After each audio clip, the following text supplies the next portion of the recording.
The weight of expectations from family, from teachers, and even from themselves creates a pressure cooker where every exam feels like it could decide their entire future. For some, one bad grade...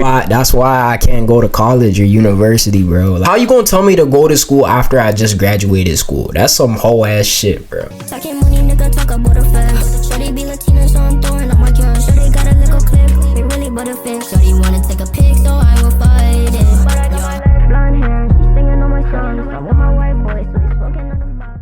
What's good, YouTube? Glock Grinchy in the building, man. Quit playing with him, bro.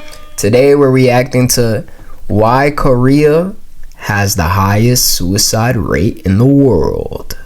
Let's get it, bro. Video by Dr. Jonathan Tam. Let's check it. Why is South Korea the world's suicide capital? In February of 2025, actress Kim Se-ron died by suicide. Another reminder. I know this girl, February bro. of 2025, actress Kim Se-ron died by suicide. I know this girl, bro. She was in this show, bro. I know this girl. R.I.P. though. I think it was Bloodhounds. Okay, John. Yeah, this show, right, bro. This was peak, bro. I'm telling you, if you guys haven't watched Bloodhounds, go watch it, bro. This is peak, gang. But R.I.P., bro. Suicide. Another reminder that suicide in the country isn't random. It's a pattern. I'm John, a PhD sociologist who taught 5 years in Korea, and in this video, I'll show why a nation famous for K-pop, K-drama, and tech leads the developed world in suicides. Damn, Korea, Slovenia, Hungary, US, Finland, France. Damn. We Canada. We not even on that for real. We not even on that for real. But Korea, they be crazy with it. Well, I want to be upfront about this video's topic.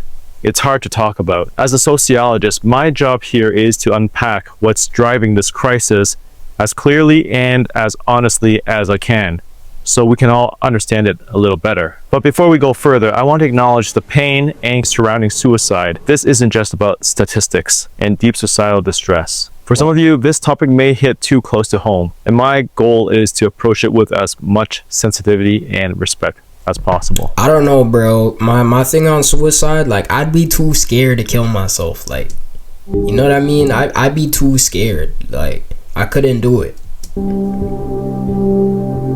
South Korea has the highest suicide rate of any developed nation.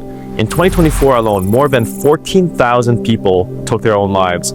That works out to about 28.3 people per 100,000, or one person every 37 minutes. That's the highest since 2013. Now, when most people hear about Korea's suicide crisis, they think of struggling students. And yes, youth suicides are heartbreaking, but the truth is, this crisis doesn't belong to just one generation. It cuts across the entire society. Take the elderly.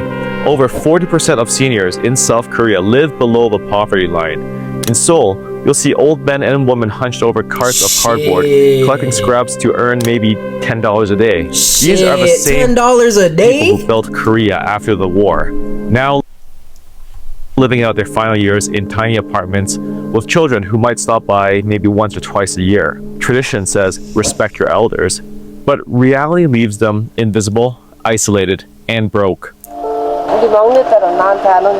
My youngest daughter hasn't visited in 2 years because I'm doing this. I'm not a beggar. I'm not a beggar, but I want to stay active until I die without placing a burden on you guys. Back when I was teaching in Korea from 2007 to 2012, I'd see students stumble into class exhausted, sometimes downing 4 cans of Monster a day just to stay awake. I never drank Monster before, bro. I don't know what the hype is about, bro. I don't know. Exam season. Their days often ran from early morning school straight into hagwons, the private cram schools that make up a $20 billion industry, drilling kids in math, English, and test prep until near midnight. The weight of expectations from family, from teachers, and even from themselves creates a pressure cooker where every exam feels like it could decide their entire future. For some, one bad grade... That's why I can't go to college or university, bro. Like, how you gonna tell me to go to school after I just graduated school? That's some whole ass shit, bro. And some niggas go to college and then they drop out. Like, I be on some like, really, nigga? You wasted all that money just to drop out. Like, if you go into that shit, you better finish that shit. Real rap. mark that could derail the path their whole family has invested I know I'm not that gonna finish. Like me, I know I'm not gonna finish. kind of weight pressing down day after day. It's no wonder so many students live in a constant state of exhaustion and quiet panic. Now here's the hard truth. Suicide is now the leading cause of death for South Koreans between the ages of 10 and 39. To put it in perspective, 10? Korea's youth suicide rate is not just higher than the OECD average, it's roughly double it, making Korean teens some of the most at risk in the developed world. If we look closer at adults, the gender split tells a clear story. In 2024, men made up over 10,000 suicides, while women accounted for just over 4,000.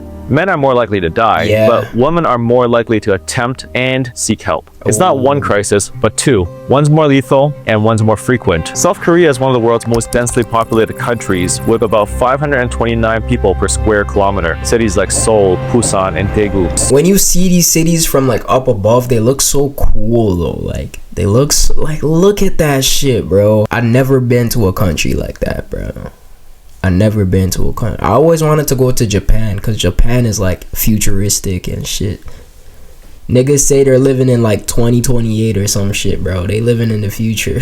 Seoul, Busan, and Daegu pull in the youth, leaving villages full of Asian parents with no support. Meanwhile, millions That's the village. leaving villages Dog, that's the village, bro. That's crazy, gang. I always wondered, like, what is it like to live in, like, something like that? Cause they got farms and shit, bro. The trees look yellow and fresh and just beautiful. Oh, my God.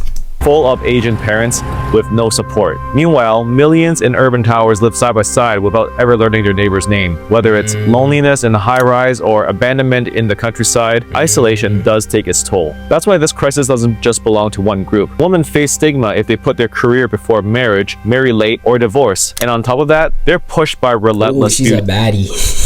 standards. South Korea has the highest plastic surgery rates in the world. At the schools I taught I at, know that. I know that. They South be Korea- crazy, bro. They be crazy. Them niggas be looking like them niggas be looking like girls, bro. No cap, bro.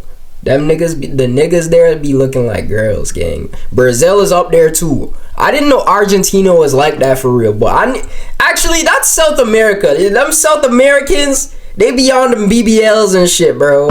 They be on that shit, bro. No cap. has the highest plastic surgery cap, rates no in cap. the world. At the schools I taught at, it's even well known that some girls will receive plastic surgery as a graduation gift from their parents. Oh, Meanwhile, men what? quietly disappear, trapped by Why would you want plastic surgery as a graduation gift?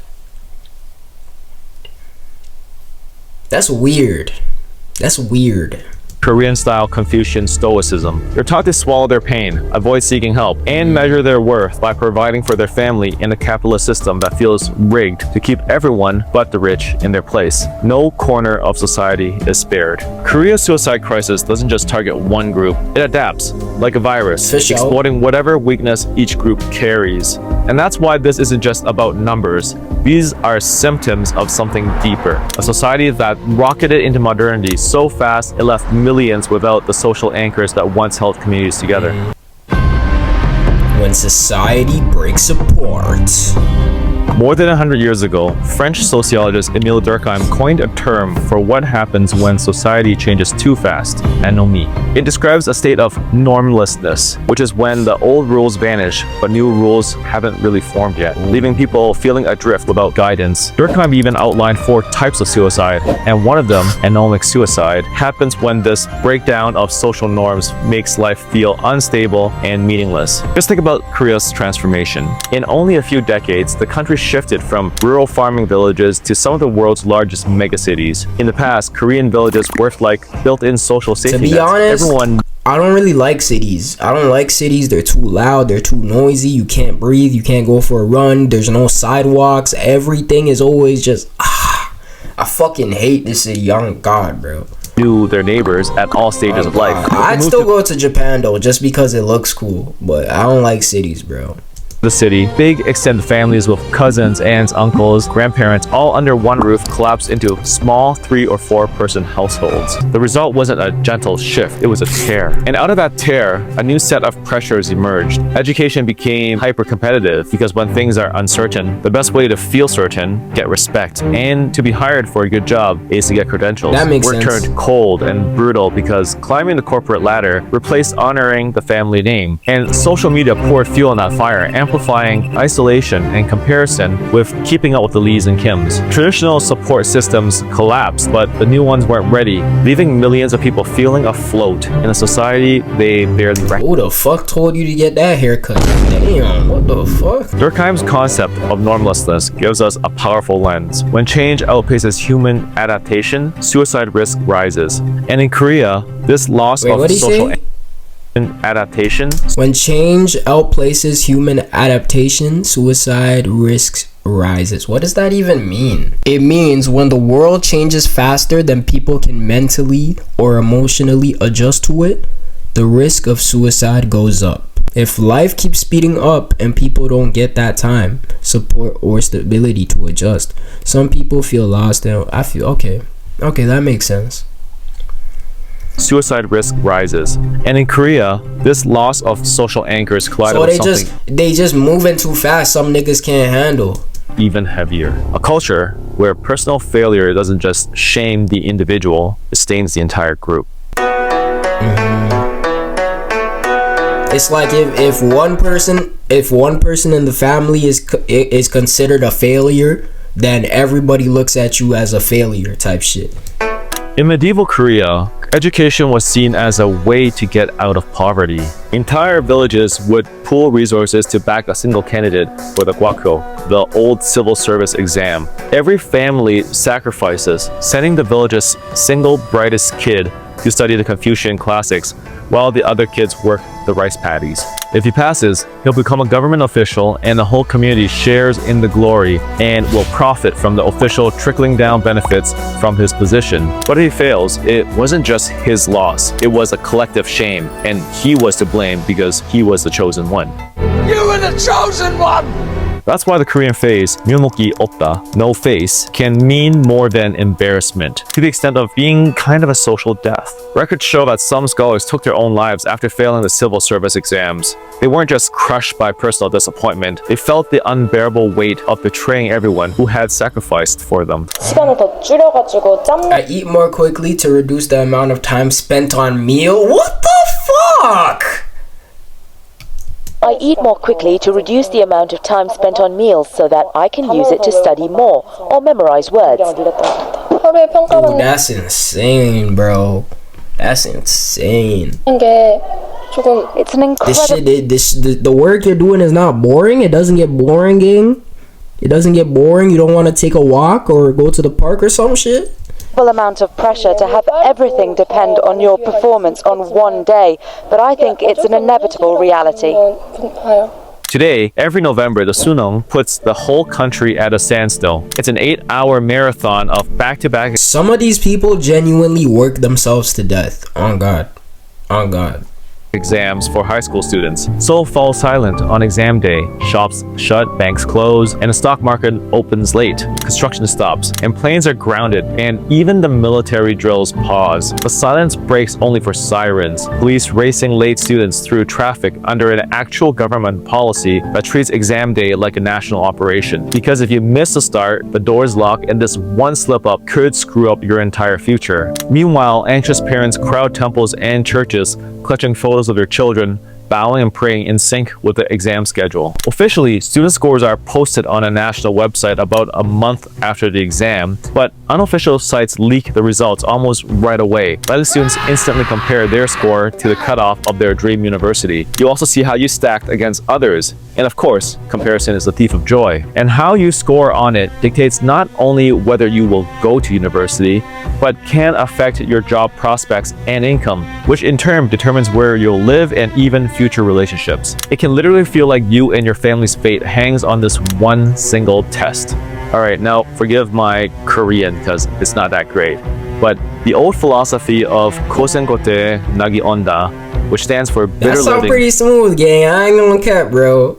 for joy at the end still drives a culture of sacrifice, with the promise of success someday making This the is suffering. success. When you look at this picture, do you see success? When I look at this picture, I don't see success. This isn't my ideology of what success looks like. I ain't gonna lie to you, bro. I'm not a big fan of school. Worthwhile. Families pour everything into their children's education, spending heavily on school and Hagwon tuition, betting on admission to the big three Sky universities too big or on school, Western bro. elite schools. Raising a kid is super expensive, which helps explain the low birth rates in the country. And you don't get to escape this fate even if you step out of the Korean system, since there will be English requirements, which means more private schools or Hagwons Yup. and SATs for Western The universities. real money makers are the motherfuckers who are like behind making these schools. The real breadwinners are the motherfuckers behind the schools, bro. Who run the I don't know if it's the teachers or the principal or the fucking nigga who built the school. I don't know. Who's running it though? Like the government, who's running it though? The real money makers are the motherfuckers who get all the profits that the students put into the school. Those are the real money makers, gang. Back when I was teaching at an elite international school in South Korea, where they paid 30 grand USD a year just to attend school, and that's before boarding, I saw this attitude firsthand. I'll never forget the story where one student opened a rejection letter from Princeton in class, and the second he realized he didn't get in, he slammed his laptop to the floor in front of everyone. For him, the rejection went beyond personal failure. Years later, when I was at Oxford working on my PhD, I heard about a Korean student at my college, Chongnam Park, who took his own life in our dorm after failing his doctoral defense. He had been told his thesis wasn't good enough, and just like those scholars centuries ago, his death wasn't about failure alone. It was about the unbearable shame of letting down everyone who had supported and believed in him. This mindset extends far beyond academics. In work culture, the grind doesn't end once a student gets into Sky. They find themselves tolerating toxic bosses just to hold on to prestigious corporate jobs. In the entertainment world, idle trainees live under relentless schedules, training vocals and choreography from 12 to 16 hours. Trainees live under relentless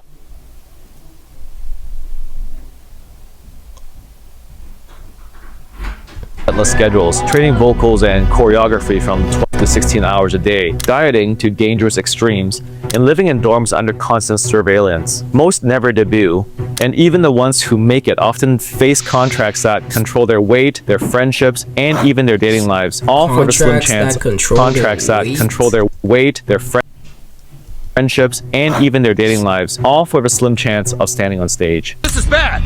This is bad. And in gaming, it's no different. You've got players spamming 14 and even 16 solo queue games a day, grinding LP until they burn out.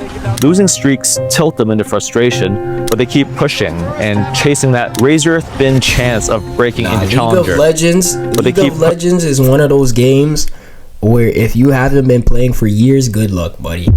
Because you're not getting in. You're not getting in, bro. It's not a game for newbies, bro. Pushing and chasing that razor-thin chance of breaking into Challenger, the top rank in League, where only about 0.1% of players that's where the ever real make it. sweats are. It's some games you can't even play because once you get to a certain level, it's like, who the fuck am I even competing with, bro? And the thread running through all of this is a tense balance between raw individual ambition and the shadow of collectivism. The idea that the group's honor rises or falls with each person in it. And on the surface, Korea runs on a balls-to-the-wall mentality where individuals chase success at all costs. But in the background, that collectivist shadow lingers. When you fall short, you don't just disappoint yourself. You drag your family, your school, and even your community down with you. And in Korea, that double pressure weighs heavier than in almost any other modern society. So if you have depression, many will just tell you to, hey, just be happier. If you have anxiety, they'll tell you, just stop being so nervous. And if you want to improve in gaming, the common advice is a simple, get good. And when failure brings shame, it makes you feel like a burden. Modern psychology calls this one of the clearest pathways to suicidal desire.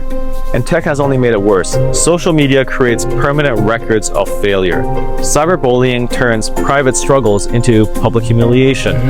And in Korea, internet access and gaming accounts are tied to your real name through your phone number or ID. Even if a social media app doesn't ask you for your ID directly, the system can still trace things back to you. So one online mistake, a cruel rumor, a bad clip, a careless comment, can stick to your name and follow you forever, leading into school, work, and even family life. In Korea, entertainers aren't just performers, they're expected to be moral role models. A single scandal, such as drugs, infidelity, and even just rumors, can erase years of hard work overnight. In this culture, your struggles don't just belong to you. It brings shame to your family, your fans who supported you, and even your entire company. And to be clear, not everyone buys into this collectivist honor idea. I've met students and friends who shrugged off these expectations and said, forget the whole honor thing. That's sometimes just a Western stereotype of Asians. So I want to be clear. I like that. There's always dark horses in every culture. That's what I noticed. There's always gonna be a dark horse. A national crisis. Chapter 4: The Storm. From War to Wealth. Korea's rise is often called a miracle, and in many ways it was. In 1953, after the Korean War, the country was in ruins. Per capita income barely scraped past $67, putting Korea on par with, or even below, the poorest African countries at the time. Most families farmed just to survive. But by the 1980s and the 1990s, the miracle on the Han River had transformed Korea into a global powerhouse as one of the 4 Asian tigers. Seoul's skyline lit up with skyscrapers and tech companies as new middle class surged to life. For decades, the GDP grew at over 8% a year, and today, it's the world's 12th largest economy. But even 8% a year, and today, it's the world's 12th. US, China, Germany, Japan, India, United, France, Italy, Canada, Brazil. Hey, shout out my Brazilians, bruh. Rapid industrialization and urbanization brought inequality and a brutal focus on status. Material wealth became the yardstick of success. Then came 1997. The IMF crisis hit like an earthquake, and there's way too much to cover here. So here's the quick version. Asian economies collapsed under heavy debt and currency speculation, forcing South Korea to accept a $58 billion bailout, which is the largest in IMF history at the time. But that lifeline. What does that look like, though? Like, what does that even look like? How do you pay someone how do you pay a country $59 billion? Which is the largest. What does that mean?